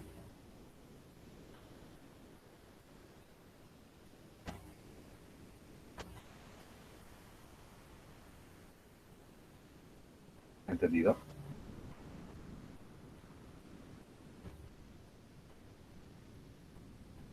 Entonces, fíjense,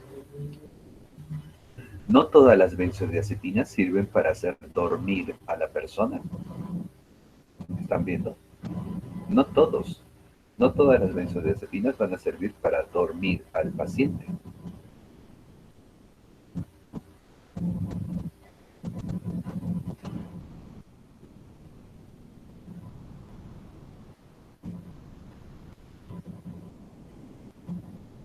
¿Entendido?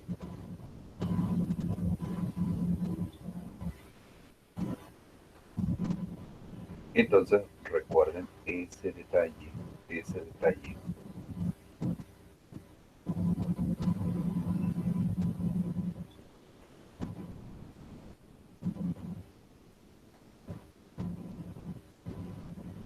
Bien.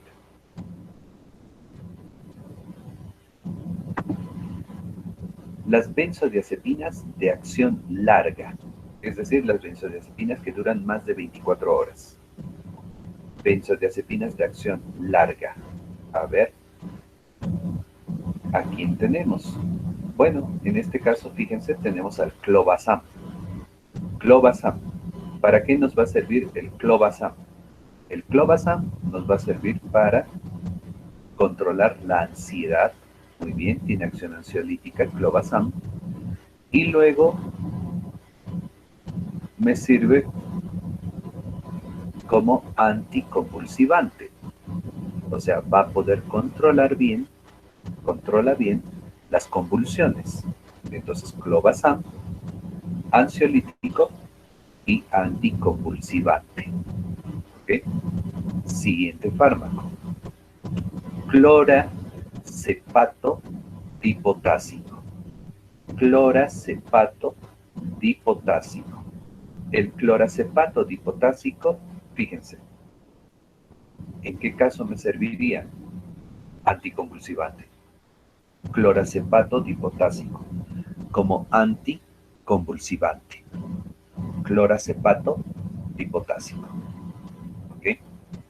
Siguiente. El diazepam. Ahí está nuestro famoso diazepam. El diazepam. Empecemos con las muy altas. ¿Ok? Muy altas. Diazepam. Muy altas. Acción ansiolítica. Diazepam es bueno controlando la ansiedad entonces. Muy alta, acción anticonvulsivante. O sea, controla la epilepsia. Diazepam. Entonces, se supone que tenemos ese detalle del diazepam. Es ansiolítico y es anticonvulsivante. Eso, el diazepam. Y aparte de eso, ¿para qué más me sirve el diazepam? Fíjense, Acción sedante. Acción sedante. Es alta también. Entonces, ¿me servirá para tranquilizar a las personas? Sí, te ayuda a tranquilizar a la persona. Acción sedante. Y también acción como relajante muscular. Sí, también su acción es alta. Entonces, 4 cosas del diazepam: ansiolítico, sedante, anticonvulsivante y relajante muscular. Ese es el diazepam. ¿Entendido? Ahora, diazepam. Lo que ustedes van a hacer con el diazepam es utilizar el diazepam para la emergencia. ¿Ok? Entonces, anoten la dosis del diazepam. Ustedes van a trabajar con el diazepam a una dosis de 0.2 miligramos por kilo de peso. 0.2 miligramos por kilo de peso. 0.2 miligramos por kilo de peso. Esa es la dosis del diazepam. No sé si con ustedes he trabajado esto alguna vez. ¿A partir de qué dosis, a partir de qué peso, se da la dosis completa en las ampollas, por ejemplo? ¿A partir de qué peso ya utilizamos dosis completas? Con Dori, muy bien, 30 kilos. 30 kilos, perfecto. 30 kilos. Entonces, a los que pesen menos de 30 kilos, vas a sacarle con su peso y vas a multiplicar su peso por 0.2 y según eso te va a salir la dosis. ¿Entendido? Pero si el paciente ya pesa de 30 kilos a más, ampolla completa y se acabó el problema. ¿Entendido? A ver, la ampolla de diazepam, ¿cuántos miligramos trae? ¿De cuánto es la ampolla de diazepam? A ver, señoritas, ayúdenos. ¿Cuántos miligramos de diazepam trae la ampolla?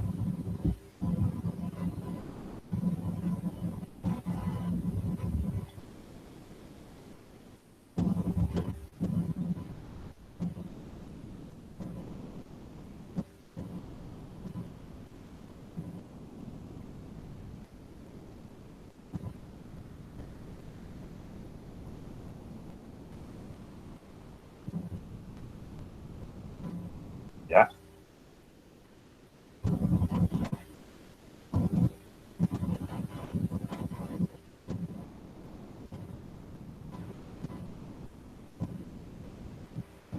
La dosis máxima de las ampollas de diazepam, la dosis máxima de una ampolla es de 10 miligramos. 10 miligramos, nada más. Ojo, también hay ampollas de 5 miligramos, ¿ya? Pero la dosis máxima es 10 miligramos, lo que significa que a partir de los 30 kilos, a los pacientes les toca 10 miligramos. Y no te puedes pasar de más. No vaya a ser que, por ejemplo, tú encuentres a un chiquito que pese, de repente tiene, ¿cuántos? 5 añitos y te pesa 40 kilos. Ah, multiplica, cuánto te sale. Pero las dosis máximas, ojo, las dosis máximas las utilizas a partir de los 30 kilos. Desde ahí, 10 miligramos dosis máxima. En los adultos le mandas 10 miligramos. ¿Entendido? En los adultos 10 miligramos, ampolla entera. Y se acabó el problema. ¿Se dan cuenta? Es facilito. Es facilito esto. Ya, nuestro dolor de cabeza siempre son los niños. Y en los niños, ahí sí tenemos que sacar por kilo de peso, multiplicar y todo lo demás. En cambio, cuando tienen ustedes adultos, no se hagan problemas. En adultos, basta que pese más de 30 kilos, la tableta entera, la ampolla entera, y se acabó el problema. ¿Entendido? Listo. Siguiente. Clordiazepóxido. El clordiazepóxido se utiliza como ansiolítico y como relajante muscular. Con el clordiazepóxido. Luego, el flurazepam sirve como hipnótico, nada más, hipnótico. Fíjense. El quetazolam sirve como ansiolítico y sedante. Quetazolam, ansiolítico, sedante. Cuazepam sirve como hipnótico. Cuazepam sirve como hipnótico, nada más. Clonazepam.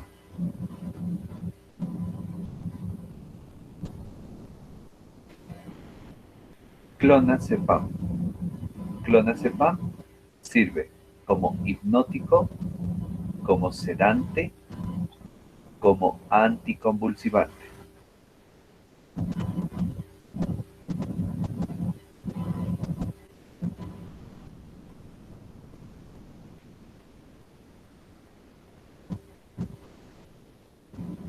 ¿Entendido?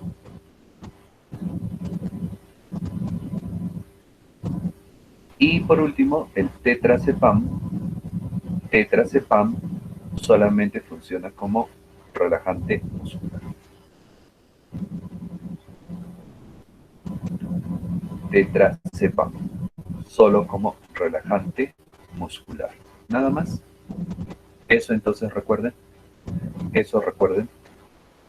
Ahora, ustedes en las boticas lo que van a hacer es utilizar, por ejemplo, alprazolam. El alprazolam comenzamos con dosis de 0.5 miligramos. Incluso la tabletita de alprazolam trae 0.5 miligramos. ¿Me entienden? Hasta incluso a veces en este caso, nosotros lo que le ordenamos al paciente es que parta por la mitad la tableta del alprazolam. ¿Para qué? Para que pierda dosis, cosa que el paciente empiece recibiendo dosis mínimas de alprazolam, cosa que su cuerpo no haga resistencia rápidamente. Entonces, al inicio, solamente al paciente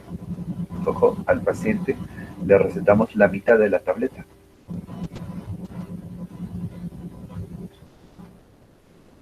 ¿Entendido? Así que ustedes también podrían hacer eso. Pero a veces nosotros le decimos al paciente la mitad de la tableta, pero cuando llega a su casa se toma la tableta entera.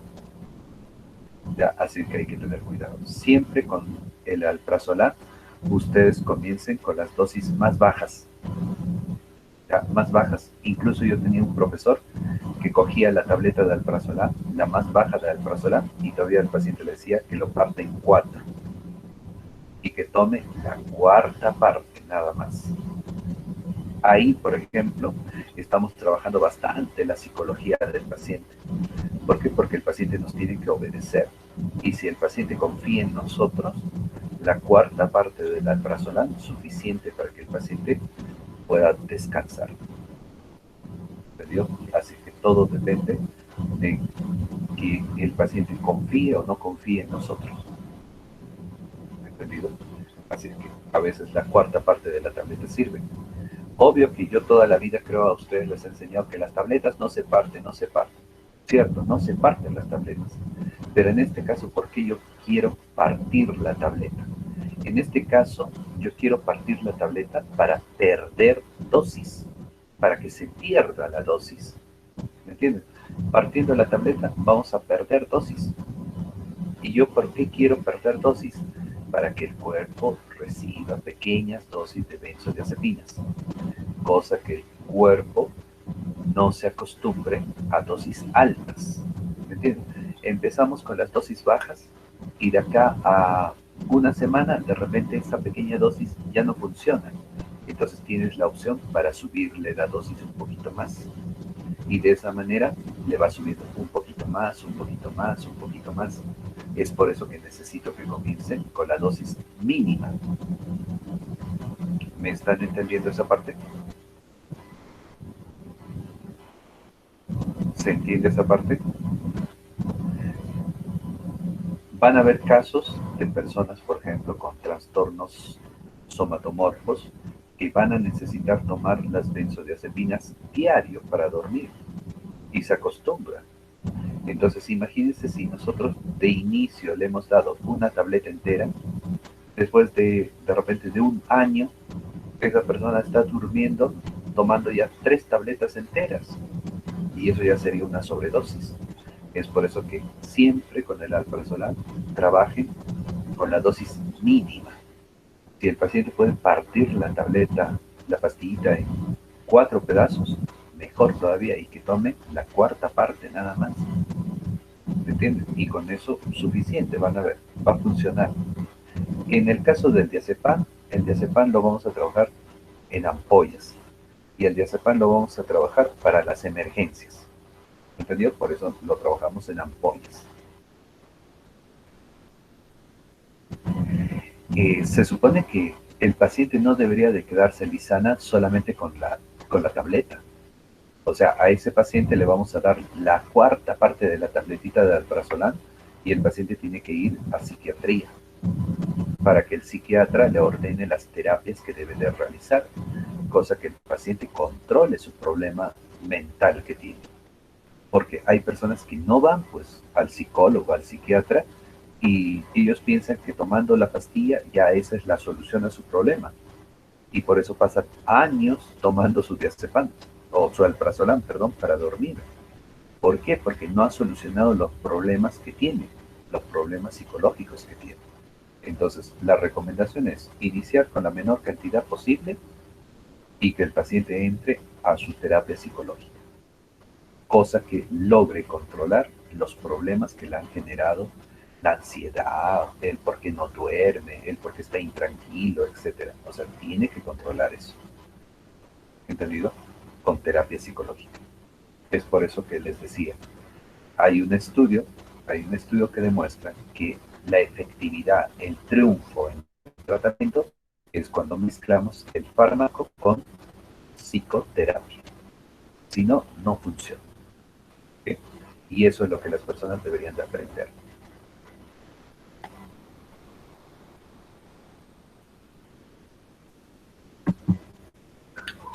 Ahora, han salido al mercado los análogos de benzodiazepinas. Ya, o sea, imagínense este detalle. Análogo de benzodiazepina. Es un análogo de benzodiazepina. El análogo de benzodiazepina viene a ser una sustancia que no es benzodiazepina, pero trabaja como la benzodiazepina. Y eso es lo gracioso. No es benzodiazepina, pero trabaja como benzodiazepina. A ver, expliquen eso. No es benzodiazepina, pero trabaja como si fuese benzodiazepina. Interesante. No es benzodiazepina, pero trabaja como benzodiazepina, ¿cierto? Y a esas sustancias se les conoce como análogos. Los análogos, recuerden. Entonces, ¿quiénes son los análogos de benzodiazepinas? Tenemos a la sopiclona, al solpidem y saleplon. Sopiclona, solpidem, saleplon. La sopiclona. La sopiclona, acción hipnótica alta. Las demás secciones bajas. Solpidem, acción hipnótica alta. Las demás bajas. Saleplon, acción hipnótica alta, las demás bajas. ¿Qué significa? Significa que los análogos de benzodiazepinas solamente sirven como hipnóticos. Solo como hipnóticos. ¿Entendido? ¿Cuáles son los análogos de las benzodiazepinas? Sopiclona, solpidem, saleplon. Zopiclona, zolpidem, saleplom. ¿Ok? Ellos son los análogos de las benzodiazepinas. ¿Entendido? Y solamente pues, nos sirven como hipnóticos, nada más. Solo como hipnóticos. ¿Se parecen en todas las características? Sí, se parecen en todas las características. Por eso decíamos, análogo es una sustancia que no es benzodiazepina, pero trabaja como benzodiazepina. Esos son los análogos de las benzodiazepinas. ¿Ok? Muy bien. Con esto, jóvenes, estamos culminando la clase de hoy. A ver si tienen alguna consulta que hacer.